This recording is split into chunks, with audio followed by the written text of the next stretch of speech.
Great test question. Hi. Okay, so I've posted a link in the Zoom chat. And so if you want to follow that, sign in with your email address, and then you can answer the very first poll question that has been unlocked, which is, what state do you currently live in? And we'll just leave it open for a minute, and then we'll close it out and you'll get the answers.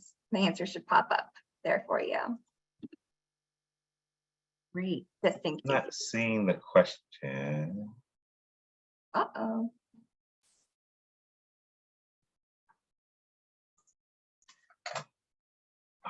Let me do that.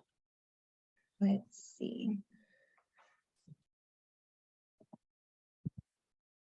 Are you still having trouble? Anyone else see it? I see this, the CPE credit, but I don't see the question. Oh, have you gone to the link? I'm on mobile and only seeing CPE credit link. Yeah. Ooh, okay. So that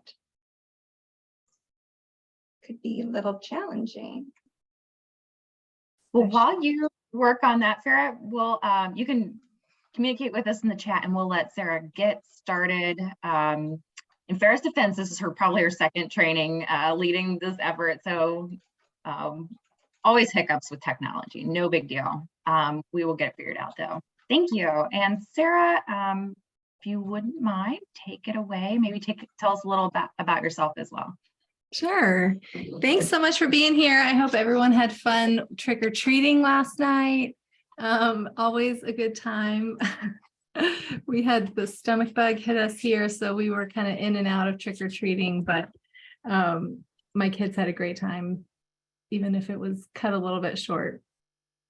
So my name is Sarah Driver. I run Driver Consulting, as Millie said. It's a company that provides strategic roadmaps and assessments for companies that want to access the benefits of gender equality in the workplace. And it's just work that I love doing. And so it's really about getting into the nitty-gritty with companies and saying, okay, beyond the training check mark, like let's get into the day-to-day work that we're doing here and see what we have in place that's holding us back from gender equality and what we could be doing to make things more fair. So that is the work that I bring to this. And then I've just loved having these conversations. This is the third workshop in the series. So far, we've been talking about the benefits of gender equality and how to access those with the gender balanced teams of at least 30%, both men and women in a team. And so now that we've established why this work is useful for all of us to be involved in, this month we'll start diving into the specifics of the work that gets us to those thresholds and those benefits. Before we dive in, I always want to give space for people to talk about any kind of little tiny successes or steps forward that they've seen from the past couple months. If there's any questions or reflections from those sessions. And so we want to always give space for that at the beginning. Is there anyone that would like to share something?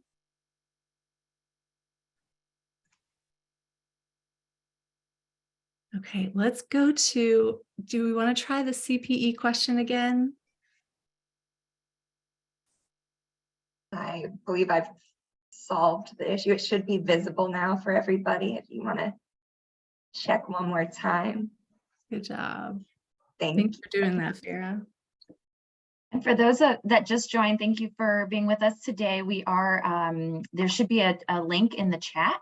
If you're here for CPE credit, you would need to answer every single question. Is that correct, Farrah? So Yeah. Get logged in, and maybe we keep that open because we did just admit a couple of people. That would be great. And also, I just want to quickly shout out, and I apologize, I'm off video because I have bad bandwidth, but I want to thank my advisory board members that are here today, Richard, Chris, and I believe I saw Lalu had joined as well. So thank you all. And Ashley is with us. She's president of the National Women's Affordable Housing Network. So we do find this incredibly important to provide this education across our entire growing Women's Affordable Housing Network. So again, I just wanted to thank you all for coming today, and we're just jumping in. So don't forget to go get those CPE questions answered as well. So giving it back to you, Sarah. Thank you. Okay, thank you, Millie. So just to kind of frame the conversation for today about biases, we know that there are these wonderful benefits for everyone in the company, expanding the pie when we access the benefits of gender equality and when we put things in place that promote gender equality. But we do know that our companies, most of them, we're just not there yet. This is a work that continues, we're all starting from different places. Our companies, some of us have already started along that path. Some of us are just getting started. And so this is hugely important work. There's a lot that needs to be done because it doesn't just kind of automatically happen, unfortunately, as society progresses. But our work is multifaceted. So when I work with companies, and the way that I'll present with you all is looking at kind of 3 buckets of areas of work that we need to do within our companies to start to promote and advance in gender equality. The first is in our formal policies. So what do we have in place that may be having impacts that impact women and men differently? And so that's a barrier to gender equality. Then we have informal practices that are in place that may skew outcomes for men and women. This could be things like, who do we, how are how's mentoring done, for an example of that. And then workplace culture. And that's one of the pieces that, that can be toughest to change, because culture is such a hugely important, but kind of slow to change type of element. But the work that undergirds all 3 of these is unconscious bias, and that's what we'll dig into today. So one of the reasons that I always start out talking about unconscious bias is because it kind of levels the playing field for all of us. I think sometimes, we can feel defensive when we're talking about, like, these people are being left behind. It's like, well, I'm not doing that on purpose. And that's absolutely true. In most cases, it's not a situation where, we're actively discriminating against women. There's so much in our stereotypes, our mentalities, our mental models about the work that we do that has this differentiated impact on men and women.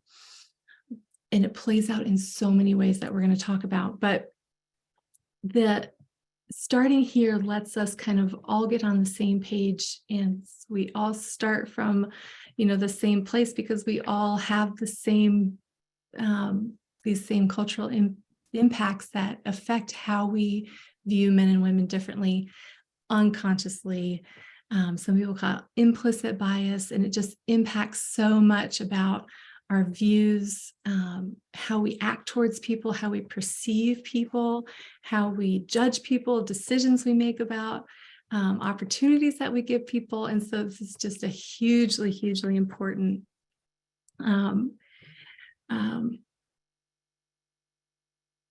area of the gender equality discussion. So so there's been quite a bit of discussion about unconscious bias over the past few years. And just, if you can answer this in the chat, where do you feel like you are already on this topic? So there's kind of 4 options, and you can do A, B, C, or D.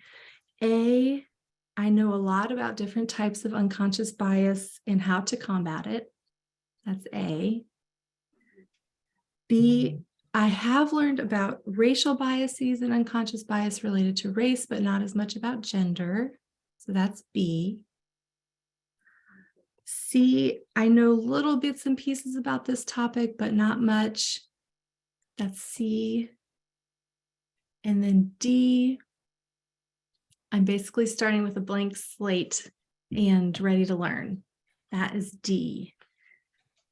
So if you can kind of think through where you are on that and write in the chat.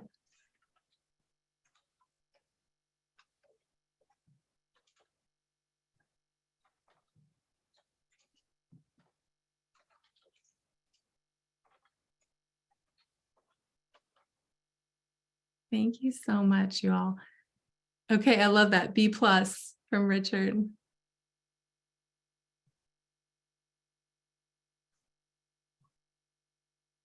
Sarah, I'd love to hear some examples. I'm assuming you're going to go through some examples of gender biases and in the workplace, but Yeah, that, absolutely. I mean, I have some in my mind. I just would love to hear about that.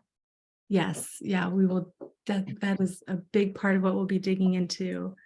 I wanted to kind of ask this question beforehand so that we could, there's a part of this that I can kind of tailor. If everybody's saying, you know, pretty much got this nailed, then we can dig in. If people are saying I'm starting fresh, then I'll provide a little bit of background. So this helps me kind of know how to approach the content. But yes, we will absolutely be digging into that. Farah, can we do our next CPE before we dig in? Absolutely. Our next question is now unlocked, and that is what your favorite color fall leaf. So you want to just check that off. And yes, thank you so much.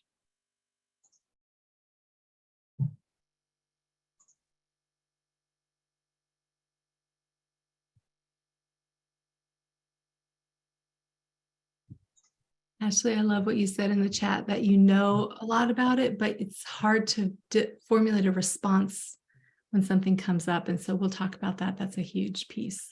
Thanks for bringing that up. Did you say we're supposed to answer our favorite fall color for the CPE poll? Yes, the favorite leaf color. Well, I don't know if your leaves are changing wherever you are. We're a little bit all over the place, but I think it's a little colorful everywhere. And that, Lolly, that's in the for the CPE credit. If you want to refer to earlier, and or can you redo? Yeah, I recall you saying that. I just felt it was fun to participate. I'm not sure Okay. if I donate CPE credit because I don't even know how you get CPE credit, but It's for all the accountants out there. Certainly that helps. Agreed. I love the burnt orange or the bright red. So like it. Okay, so there are dozens of different types of biases, and I wanted to talk about two today just as examples, and then we'll go into kind of ways that these play out and different examples. But these are ones that have really stuck out to me as particularly relevant to the gender discussion, because there's so many ways that it plays out, and ways that it has these subtle impacts. So the first one is affinity bias. It's basically called, like, the idea is you're like me, so I will fill in the blank for you. So here's some examples. I like you. I will hire you. I will promote you. I will trust you. I will share information with you. I will invite you to something. I will prefer you over someone else. I will stick up for you when I hear someone say something. It's not just like women to women, although that happens, and men to men, but it's also can be you went to my same undergrad institution. And so there's this feeling of connection that we have that makes me, if you've heard the term micro affirmations or microaggressions, a lot of times they come from this, we don't realize we're even doing it. But if we're in, for example, in an interview, and I'm interviewing someone and I see on their resume, oh, you went to such and such university as well. It just makes me relax a little bit, and then that makes them relax a little bit. And so the interview, they have that much more of an advantage in the interview. And maybe I would share something with them that I wouldn't share with another candidate, not intentionally, just because I'm feeling this affinity. So that's one huge one that affects in so many ways. Number two, stereotypes, and then linked to that, confirmation bias. So the quote I picked for this is, oh yeah, just what I expected. So we have these mental models of what kind of things match, what characteristics match with certain people, with certain types of people based on what we see about them, right? So one of the kind of amazing examples that helps me grasp how powerful these stereotypes are is talking about stereotypes for leadership positions. Okay, so disproportionately, people who are chosen for leadership positions are tall, attractive, or talk a lot. So we would never say in a job description, we're looking for people who are taller, we're looking for people who are a little more attractive than average, and we're looking for people who talk more than average. But when it comes to actually making those decisions, that is how it works out.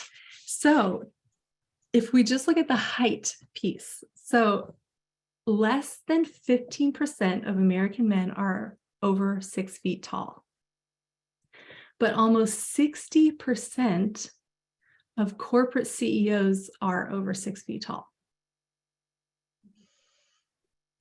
And when it's corrected for age and gender, an inch of height is worth approximately $789 per year in salary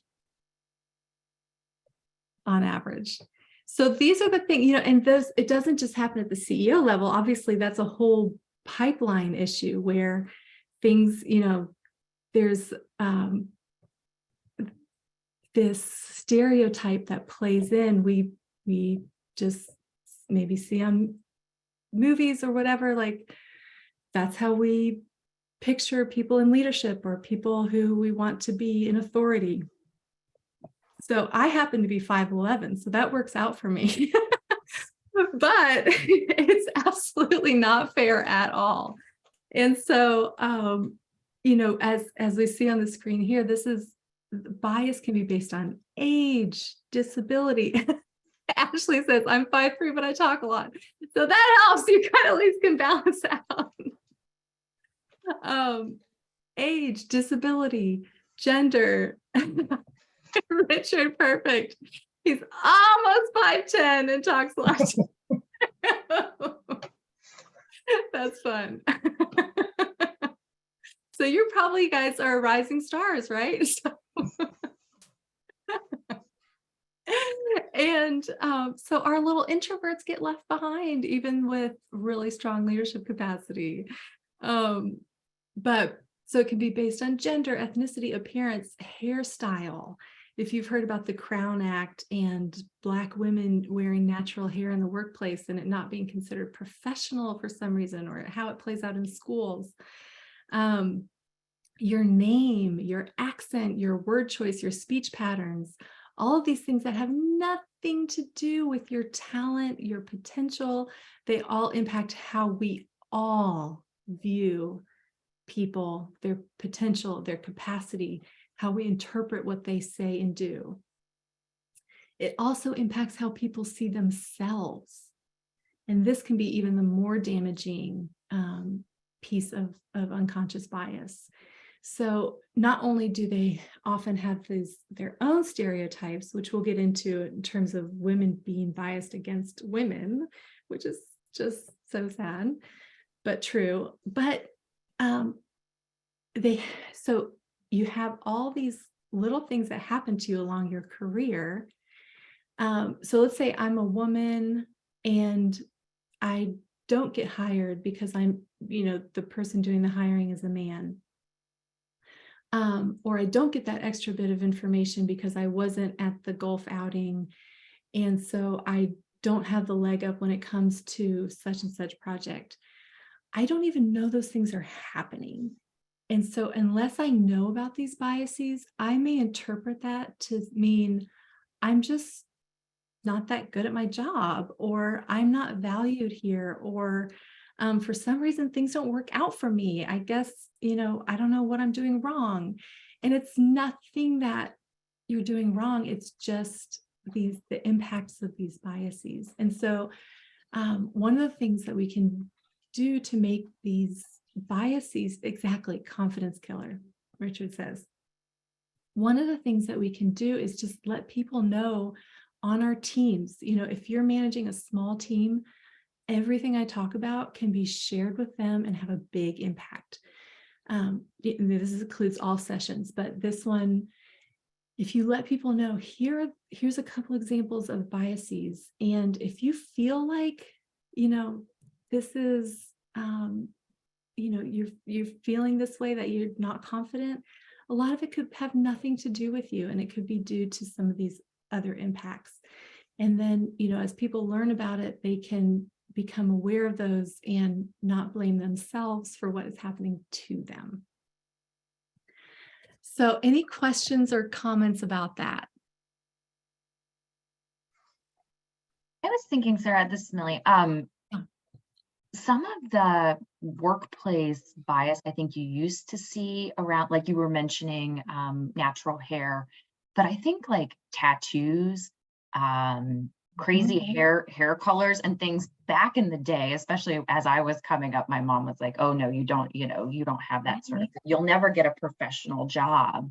But you've seen like a total switch, I feel like, where tattoos are now acceptable. People can wear different hair colors, natural hair. Like, Yeah. I don't know when that switch exactly went off, but it's pretty cool to see that that's no longer like, you don't have to are, and that that's for white people, as Ashley pointed out. But I mean, do you have any comments around that? That is a great, tattoos is another great example. It has nothing to do with your potential or capacity, and people, will judge you. I think, you could still, it may be depending on the field, but I don't know what led to that shift. And that would be so interesting to look into. I think there's, some guesses, but it would be really, really interesting to dig into that and kind of understand what all the factors are that play in. Richard, would you feel comfortable sharing your experience? Because you said that you had to cut your hair. Yeah, it's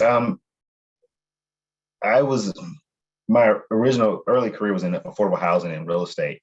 And so by the time that I got to a certain point, I was just like, I want to grow my hair out. And I did, but my resume spoke for itself.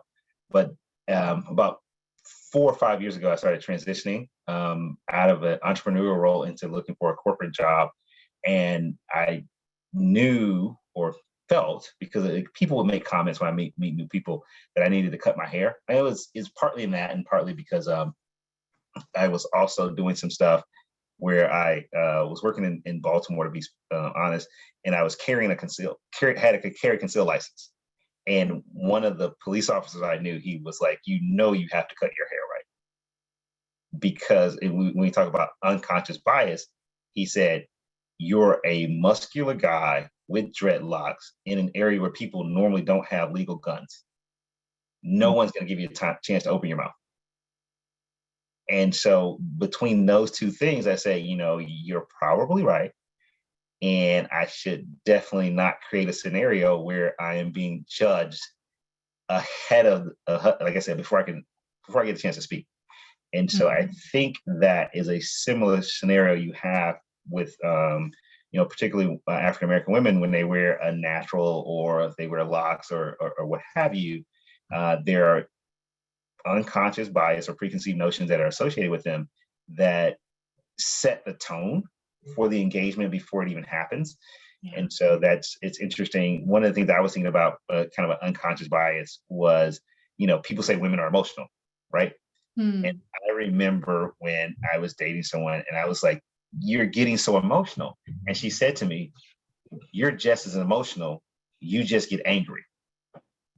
And it made me think men are allowed to be angry, which typically means we're hurt or upset, but women aren't allowed to be, crying or visibly hurt, which is the same thing. It's just expressed in a different way.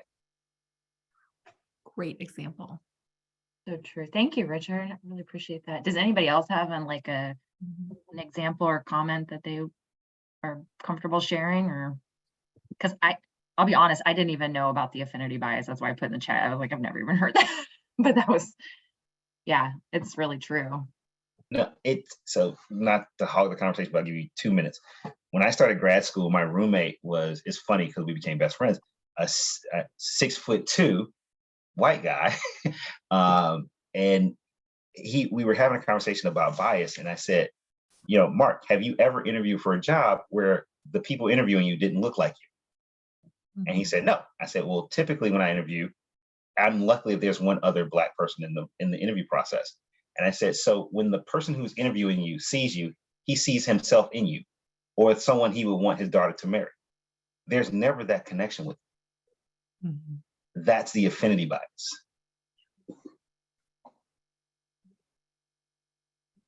Bingo. Yeah. And so there's so much I want to say. Thank you for sharing that, because that's a perfect example. Let's do one more CPE poll and then we'll dive into some of the gender specific things. But while you're pulling up the link,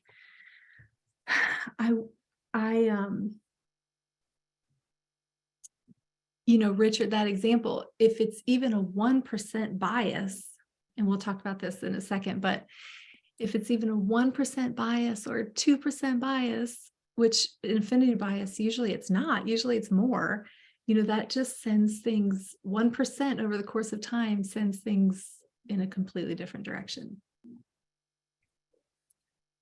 Okay, let's do this, the CPE poll. And then we're going to dig into some of the gender specific biases. Sarah, can I ask you a question? Absolutely. Hold on 1 second.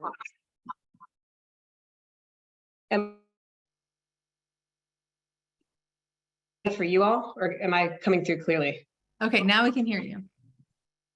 Okay. My phone is repeating. I'm trying to figure out the best way. Hold on 1 second.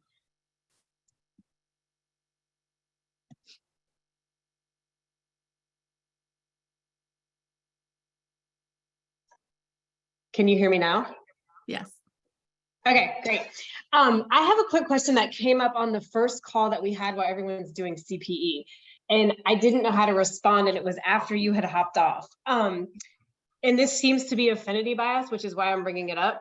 So someone said that at their companies, seen women get promoted just to hit stats. So perhaps the woman's not considered qualified by everyone, just to hit stats. I believe there's probably men that are unqualified that are promoted as well, all kind of stuck on how to reply to that. What is a good response to something like that? Well, there is a kind of snarky response that people in the field give, which is, if only unqualified women were promoted at the rate of unqualified men, then we'll be at true equality. But I think if you're setting people, if you promote people who are unqualified, be they men or women, you're setting the whole thing up for failure, both for that person and for perceptions of that type of person's ability to succeed in that role, and then just the experience of the team that's under that person. So we did talk about this a little bit last month, but the stats say that when you get to 30% of both men and women on a team, then you have this shift in dynamic where there's, this complementarity that starts going.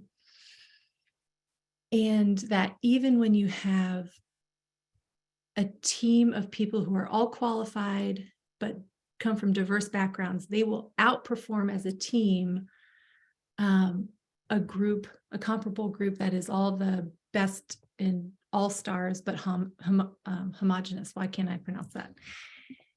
But everybody, in order to access those benefits, they do have to be qualified. And if you don't, then the person themselves is set up for a frustrating experience unless they have a lot of support, a lot of mentoring, a lot of coaching, a lot of training. And if you're doing it for quota purposes, you're probably not providing that because you don't understand the dynamics. The team suffers, and then the perceptions of, oh yeah, we tried a woman in that position before and it was horrible. Well, it wasn't because that person was a woman, it was because they didn't have the qualifications and experience to succeed in the role. So that is my response to that. I think it's extremely important, unless, again, you're going to provide this outsized amount of support, to have people who are qualified for the role. Thank you so much. I love Richard's comment here.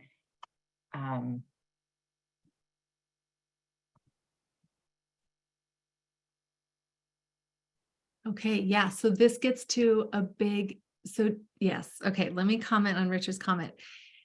So a lot of people who are trying to hire a woman for a role say, there's no women out there, we don't know where to find them. Okay, then, as Richard's saying, then you have that's a problem with your processes and your network. So if you can't find a single qualified woman for this role, number one, they're out there and you don't know where they are, because if you're hiring based on word of mouth, then you're just replicating the type of demographics that you already have. Number two, women may not want to come to your company. So, and this can apply for all kinds of different demographics. They may be qualified and not applying because they have heard about your company. And so there are things that you need to change internally, some, self-reflection that you need to do. Hire a consultant like me to do an assessment so that we can come in and say, you can demonstrate to people, put it in the job description. We're making real strides. We are, really wanting to attract, bring your ideas of what we need to do. You have to really get honest with yourself about, if we can't attract these people, it's an us problem, basically. I have to on the spot here, because in a conversation I had with him, and he's director of HR at Dominium, I don't know if he's available to speak up, but I learned that there's actually bias in the job descriptions and things. And so for reasons that I know that we're going to cover in future trainings about confidence gap and other things, that really, like, off the top, sometimes you're not going to have women apply if it's already skewed or seems skewed, and they don't check all the boxes. I don't know if Chris wants to further comment on that, but he was a wealth of knowledge when I was learning about some of this stuff as well. I don't know about wealth of knowledge, but we did at my previous employer. I haven't implemented yet AI language software to specifically help us analyze gender bias, and and goal is not to have it be either masculine or feminine bias, but to be neutral, and that grew out of the Harvard implicit bias research, and a lot of the research that suggests that women, if they're qualified for 6 of the 10 characteristics, won't apply for the position, and men, if they're qualified for 1 or 2 of the characteristics, will still qualify, and that creates obviously a disadvantage. So the software helps you, reshape your language to appeal to a broader, more diverse population. Yeah, thanks, Chris. Jillian has a comment. Unless you're the person doing the promoting, how do you know if someone's promotion is earned? And that is, something that we can't know here from but just if we're talking about the general thing, we do know that sometimes people focus on quota rather than making these holistic shifts that would really start to have it, make it be a place where people will want to come and are able to succeed. But yeah, Chris, very well said. And both in the factors of how many, listing only the essential criteria, and then also the word choices. So it can be like, one example is IT ninja or something that can that word choice can turn off women from applying and attract more men. And so I love that those kind of proactive, like, we are going to use a system that can help us weed this out, because we can't always see it when we're doing it ourselves. We need those outside eyes. So that's a great example. Okay, so let's dig in a little bit more on, did everybody fill out the CPE? Are we all good with that? Okay. Okay, so we have 4, I think, like 5. Yes, good. We still have the 5th one. How these biases are gender specific in the workplace. Okay, so we talked a little bit kind of general using, it can be height, it can be disability, it can be hair, it can be just any number of irrelevant factors. But when we dig into what are some of the big biases that we see in the workplace that hold women back and men back, obviously gender-based biases are not only affecting women. So let's dig in. So number 1, both men and women have biases against women advancing into leadership positions. Unconscious biases. So it's even in people who say that men and women, they would say, oh yeah, I think men and women are equally effective leaders. But when it comes to choosing who will be your next leader, who will be advancing, there's this little hesitation in both men and women saying, oh, I don't know, is that too risky or something? And so that impacts women. The next one is the correlation between success and likability. So this is huge because professional success, advancement, is positively correlated with likability for men. So the higher up the corporate ladder you go, the more people like you. For women, it's negatively correlated. The higher up you go, the more you advance, the less people like you. That is sad. And so I've been in that position where I started getting promoted and people started being mean to me. And I'm like, this is not worth it, and it's a horrible situation to be in.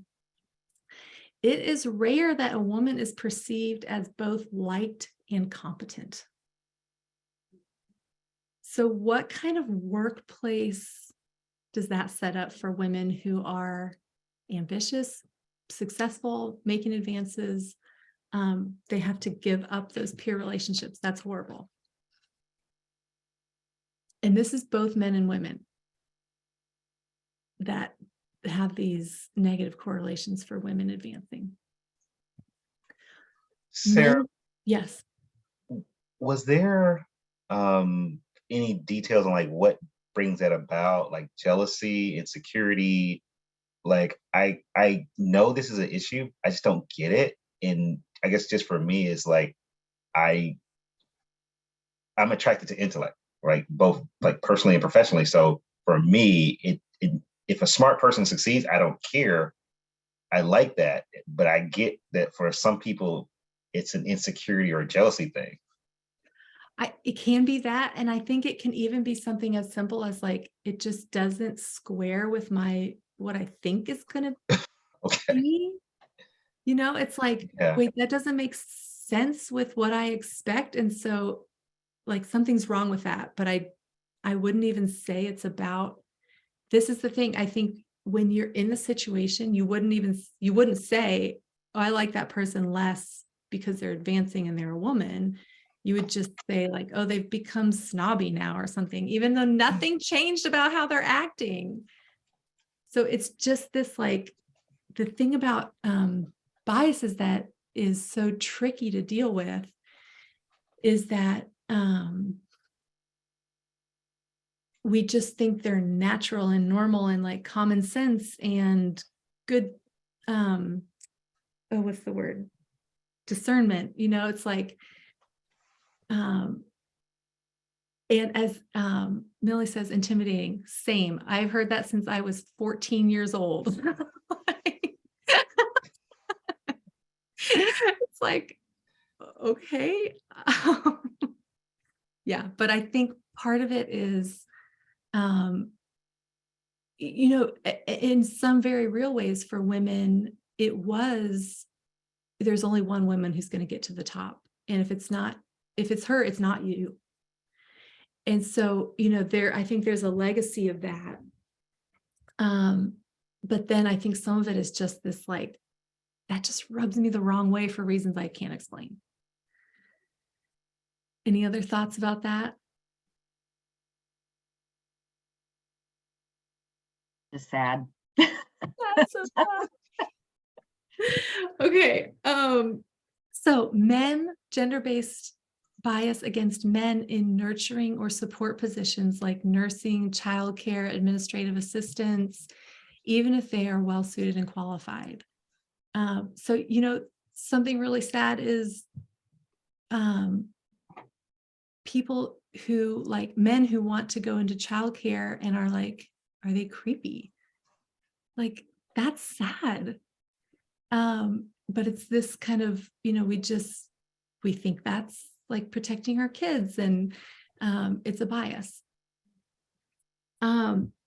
Resume test. So an example of how these biases play out, the same candidate with identical resumes were sent out to, I can't remember how many, but all these different types of hiring places across the country. And one was John and one was Jennifer. Exactly the same resumes. But employers tended to say that John's resume was better qualified, and so they were more likely to recommend hiring that person. Plus, they recommended on average a $4,000 higher starting salary. And these are not people who are, you know, thinking like, they would never say, if I had identical resumes here in front of me with John and Jennifer, I will pick John, because, you know, it's all unconscious. Huge impact, even when it's not intentional. Women are more likely to be interrupted during meetings and less likely to receive credit for their ideas. If we only had one, if this was the only bias, think about the impact of those two things on the ability of a company to access the talent and ideas of everyone in their company. And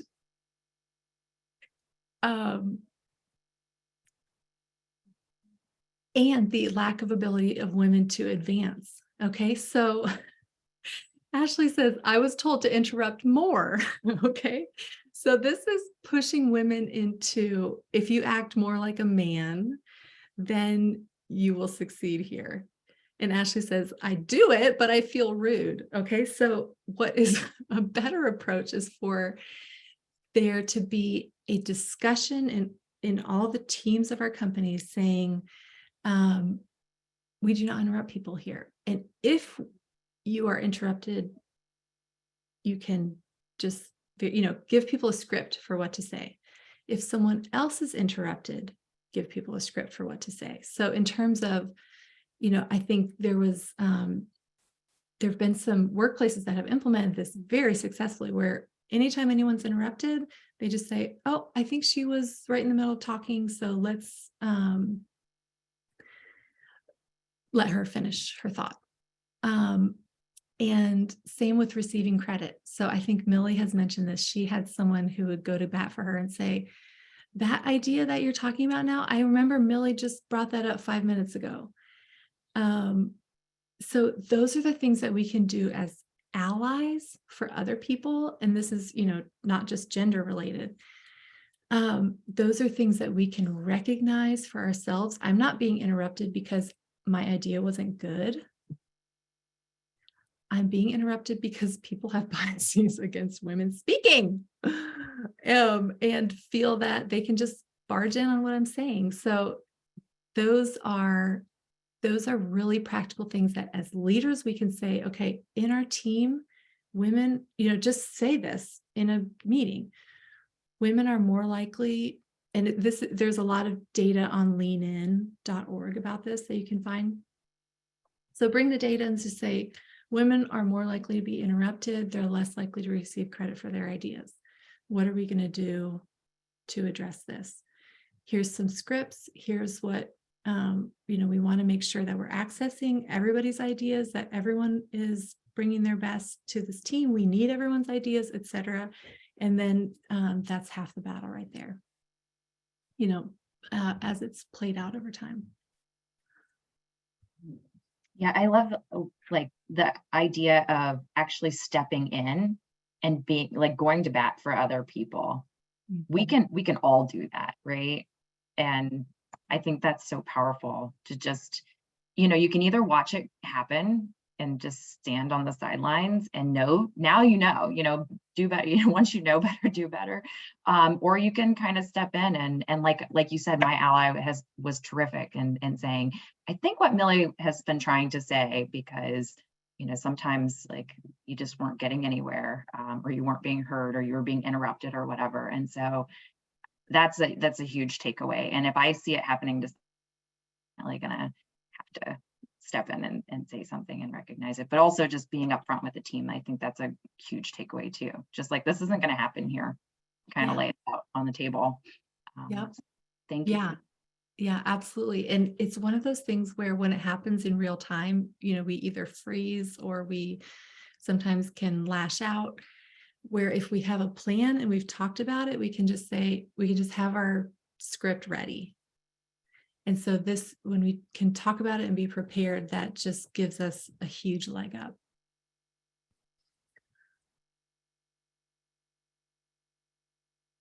Okay, so impacts. So look at this list. Biases create an environment that is not equally conducive to everyone's talent development and recognition.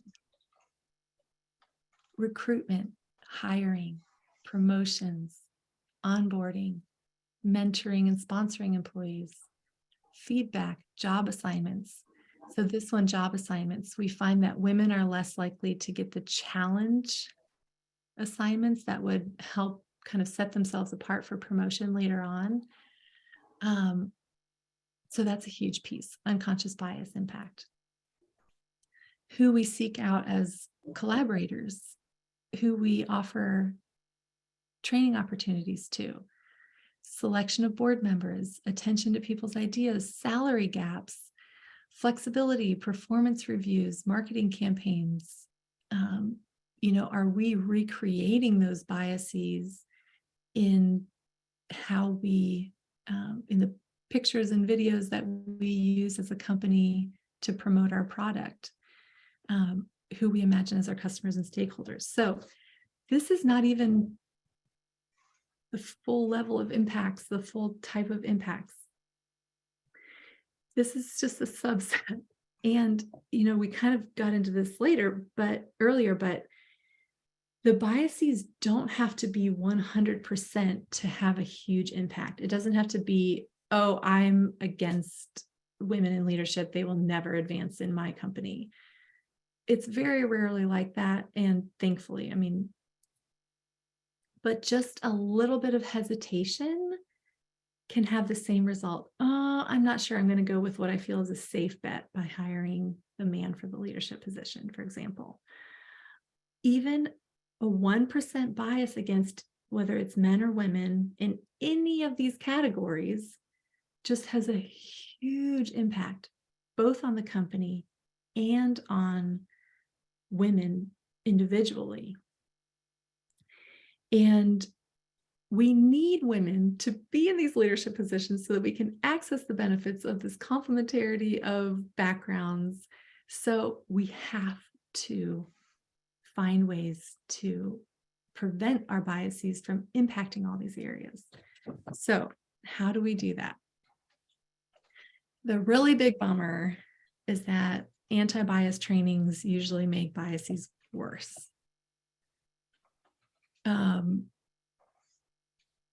So that's a big bummer, because very often they will introduce or reinforce biases rather than undermining them. It's kind of like if you have a toddler at home. I don't know if any of you are like me and have toddlers at home, and you say, and any kids, don't say that. That just reinforces in their mind the thing that they're not supposed to do. Or if you say, don't think about elephants, then you're thinking about elephants. What do we need to do instead of reinforcing the biases that we already have? We have to give bias less room. So there's two ways to do this, and we'll get more into this. I wish we had this topic is just fascinating, and there's so much, but we will get into it later in another month. But I wanted to give an example of how we can give bias less room. And I just find this example to be so compelling. There was an orchestra, and they're like, gosh, there's mostly men in this orchestra, and we have open auditions. Anybody can audition, but it's only the men that are good enough to make the cut. So someone said, well, let's just try something. Let's have them audition behind a screen so we can't see their face. We can only hear their music. Overnight, their orchestra became gender balanced just because we didn't give the unconscious biases space. We removed that factor. So it was just being determined on the qualifications and the musical performance itself. Sarah, what if we did that in like resume reviews and we took names? Because I think that we know that there are certain names that, you could go, you could say, oh, well, that person is of an ethnic background or something. Have you, or any of the HR people out here that might be, has that ever been eliminate the name and gender and let the resume speak for itself? Absolutely. There's anonymizing software that you can use that just does all this work for you. Hugely important. Yeah. And that's a great example of how to make the jump. This obviously auditioning behind a screen only works in certain fields. But the anonymizing of resumes, that's a great example of giving bias less room. Yeah. Yeah, so even beyond name and gender, so there's studies that show, Richard said lacrosse versus women's lacrosse. So there's another example of the data that show if someone has PTA under one of their like hobbies or pastimes or examples of volunteer experience, they're less likely to be hired because that's considered, just women's. So, there's beyond the name, there's all kinds of other anonymizing things that can be done with software and technology.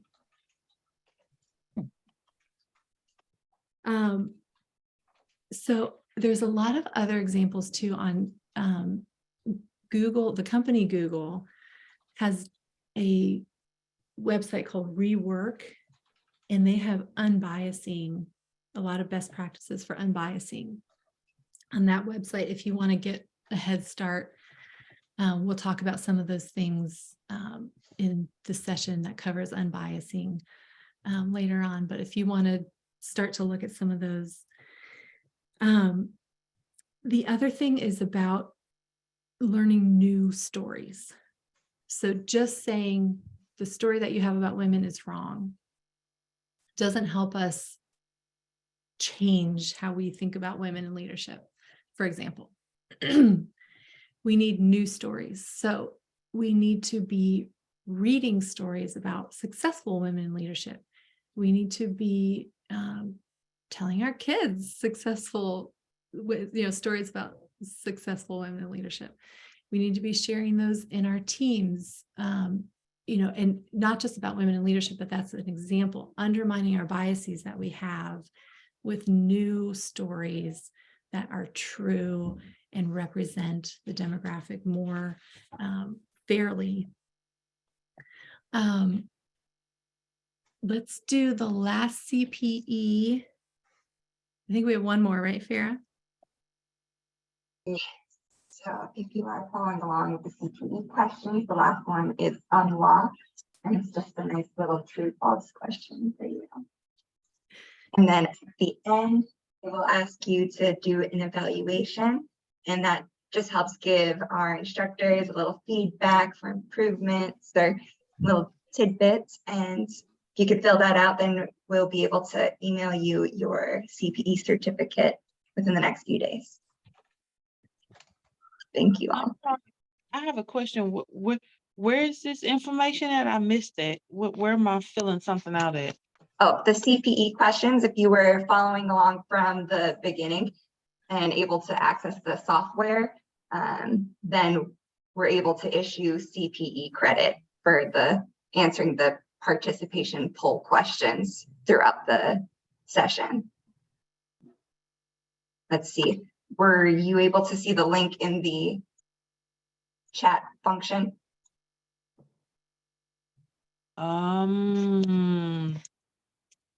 Let's see. If you're We'll make actually sure a little to bit late, yeah, that might, because you do have to attend the majority and answer all the questions during the presentation. That's one of the rules, I think.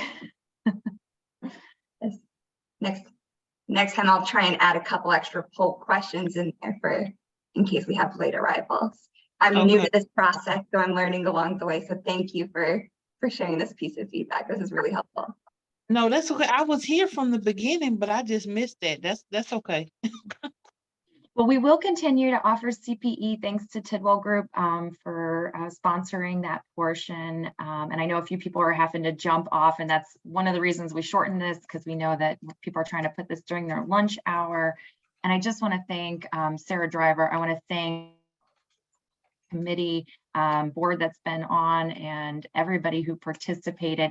I'm going to go ahead and stop recording so that we can continue some conversation if anybody wants to do so. But let me go ahead and do that.